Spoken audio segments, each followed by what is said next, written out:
Bonjour, bienvenue dans notre émission Littérature en Corrèze.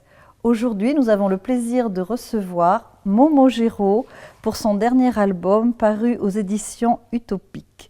Momo, cet album s'appelle Petite Miss et il traite d'un sujet qui est d'actualité, qui a été rarement abordé à ma connaissance et que vous avez su traiter avec beaucoup de finesse et de délicatesse.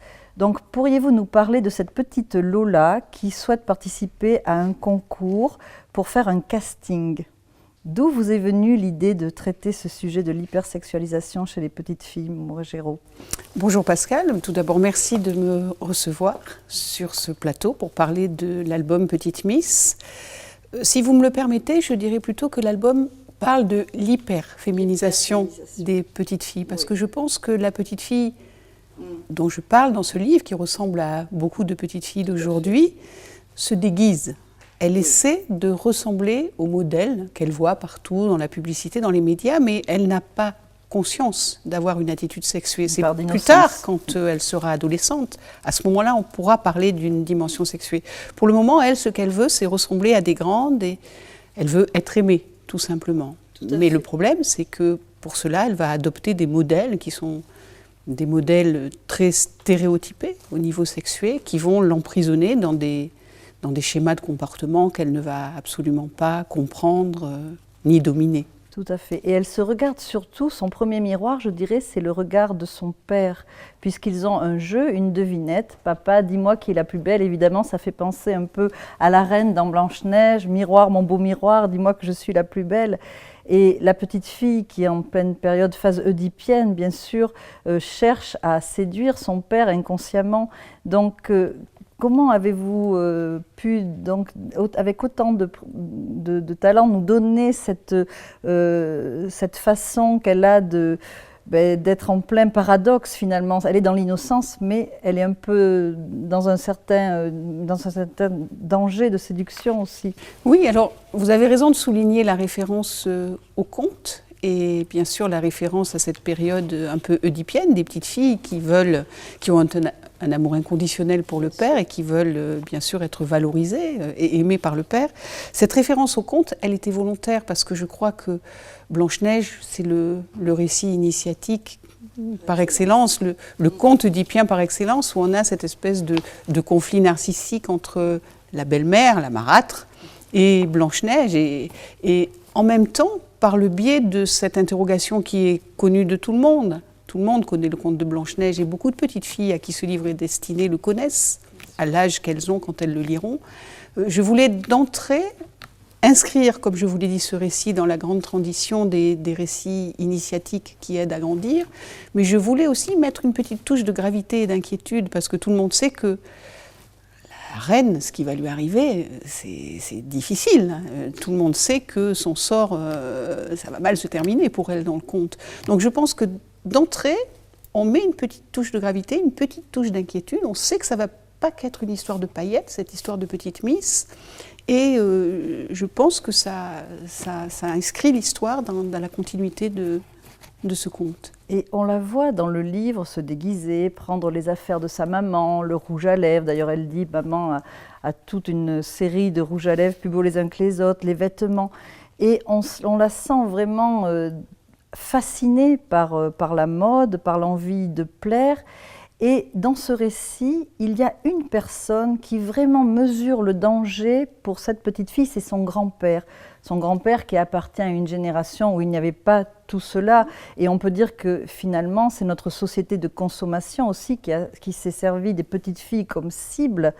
Et lui, il alerte la famille en disant « Arrêtez de prendre Lola pour une petite poupée avec laquelle vous jouez, ce n'est pas ça. » Donc voilà, pourquoi, en quoi vouliez-vous montrer justement que c'est notre société un peu qui a créé, c'est la marchandisation? Oui, mais le terme marchandisation est tout à fait juste. Je pense que les petites filles sont dans une logique de marchandisation. Je pense qu'on valorise à l'excès le corps de l'enfant. Il y a une féminité excessive, notamment pour les petites filles.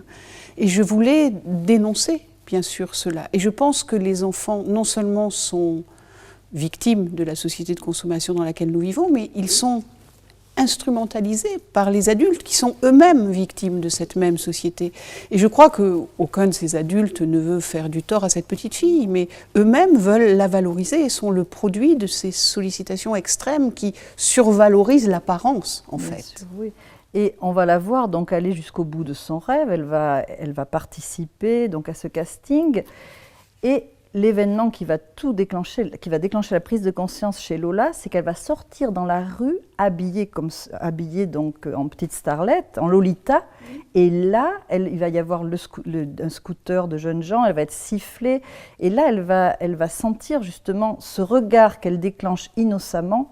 Et là, pour elle, c'est la catastrophe. Donc, vous avez bien... ça monte en crescendo, donc c'est le moment un peu tragique de l'histoire.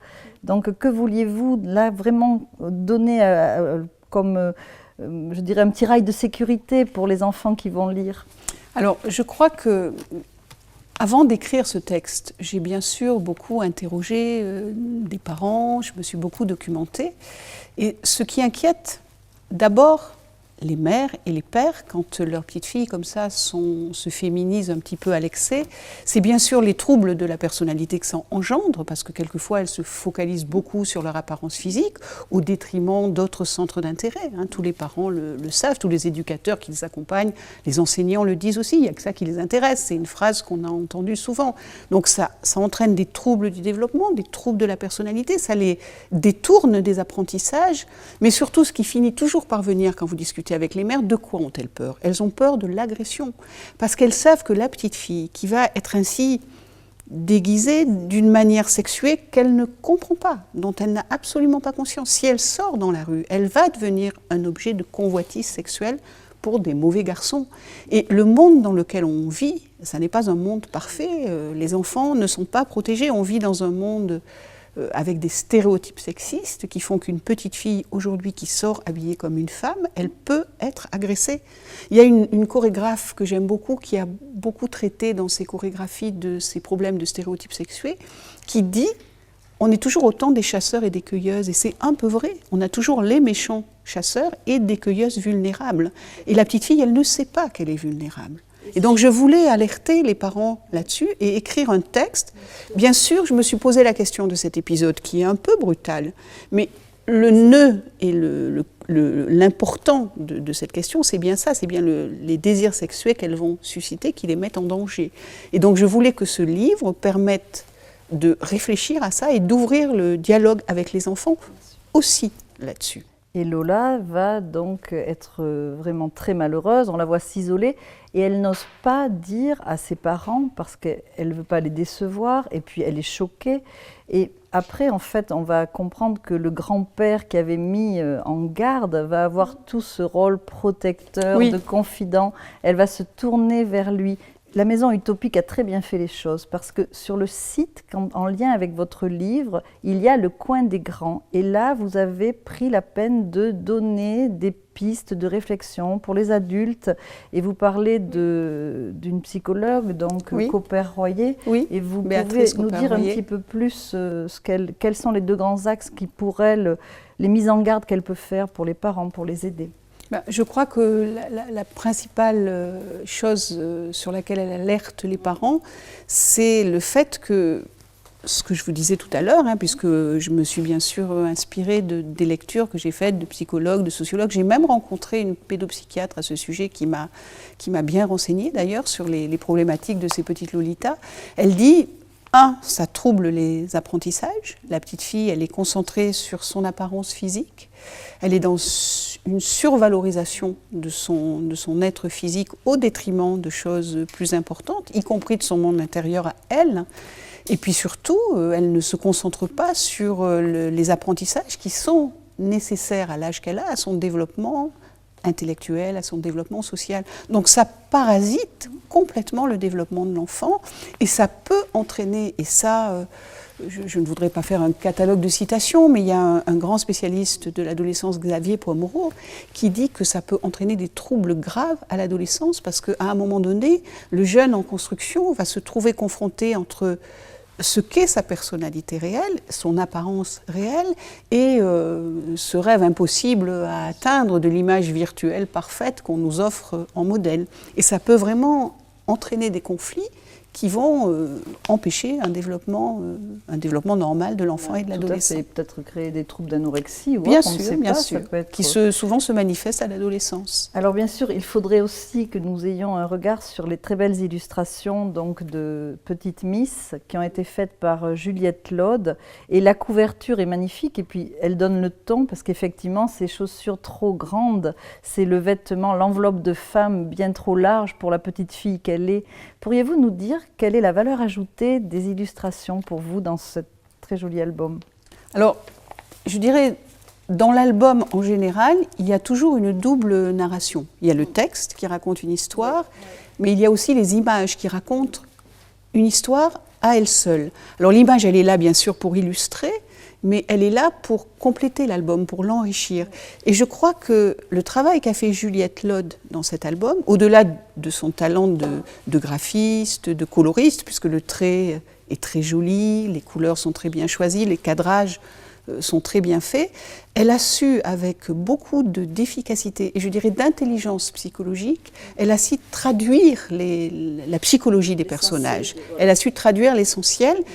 Et elle a évité la mièvrerie. Moi, j'avais très peur, sur un sujet comme ça, d'avoir des illustrations un peu mièvres. Et ce qu'a su faire cette jeune illustratrice très talentueuse, c'est justement d'éviter ce côté superficiel. Et je trouve qu'elle traduit dans son illustration la gravité, en quelque sorte, du sujet. Et je voudrais souligner le remarquable travail que font les éditions utopiques, qui sont une petite cabane d'édition, j'emploie ce terme parce que c'est ainsi qu'ils se définissent eux-mêmes, et qui éditent vraiment des ouvrages de grande qualité. C'est une chance pour moi, qui suis un auteur débutant, d'être publié chez eux, parce que je crois qu'ils ont vraiment le souci d'offrir des textes qui ouvrent le dialogue et qui libèrent la parole de l'enfant. J'ai vraiment eu le souci aussi de dire aux petites filles et aux adultes qui accompagneront l'enfant dans cette lecture, que les mauvais garçons qui sont mis en scène ici et qui vont provoquer la prise de conscience de l'enfant et de la famille, ils n'ont pas le droit d'agresser la petite fille et qu'ils seront punis pour avoir fait ça. La mère, à la fin, prend la parole et le dit explicitement, parce que je ne voulais pas, c'est difficile de traiter ce sujet, et je n'avais pas de position, je voulais vraiment faire très attention à ce que je mettais dans la tête des enfants. Et je ne voulais pas que l'enfant fasse le raccourci en se disant « je suis habillée comme ça, donc c'est normal que je sois agressée. Je suis habillée comme ça. Je suscite des désirs que je ne comprends pas, que je ne contrôle pas, parce que c'est trop tôt pour moi, qui m'échappe. Et je n'ai pas la maturité affective et intellectuelle qui va me permettre de me défendre. Mais les garçons qui me font ça, ils n'ont pas le droit de le faire, même si je suis habillée comme ça. Et ils seront punis pour avoir fait ça. Et ça, je pense que c'était important de le souligner et de faire passer ce message-là. On ne va pas tout dévoiler pour laisser au lecteur le plaisir de le découvrir. Écoutez, je voudrais vous remercier, Momo Géraud, d'avoir accordé ce temps pour nous faire découvrir Petite Miss, que je conseille à tous les éducateurs, tous les adolescents, c'est à partir de 7 ans.